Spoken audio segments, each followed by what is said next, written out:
জনগণ বসে থাকবে না তার মানে কি? তিনি কি উস্কাই দিচ্ছেন জনগণকে বিশৃঙ্খলার দিকে? একটা গুপ্ত শব্দকে উল্লেখ করে তারা ছাত্র দলের উপর হামলা করে বাংলাদেশের গণতন্ত্রের উপর আঘাত করেছে। মাননীয় স্পিকার, আপনি শুনেছেন চট্টগ্রামে গতকাল সিটি কলেজে ছাত্র দলের উপর হামলা করেছে কারা? শিবির। কি অপরাধ ছিল? ছাত্র দল শুধু বলেছে গুপ্ত, ছাত্র দল লিখেছে গুপ্ত, সেই জন্যই তারা একটা গুপ্ত শব্দকে উল্লেখ করে তারা ছাত্র দলের উপর হামলা করে বাংলাদেশের গণতন্ত্রের উপর আঘাত করেছে।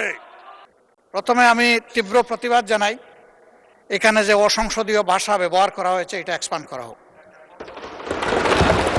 2 নম্বর, একজন সংসদ সদস্য সংসদের ভিতরে দাঁড়িয়ে যে হুমকির ভাষায় কথা বললেন, আমরা এতে আঘাত পেয়েছি এবং আমরা আমাদের ক্ষোভ প্রকাশ করছি।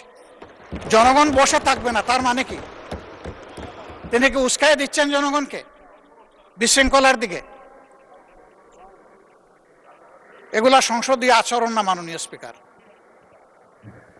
আমরা পরীক্ষা করে দেখব, যদি কোনো অসংসদীয় কোনো ভাষা থাকে সেটা আমরা এক্সপাঞ্জ করব যদি থাকে। আর দ্বিতীয়ত,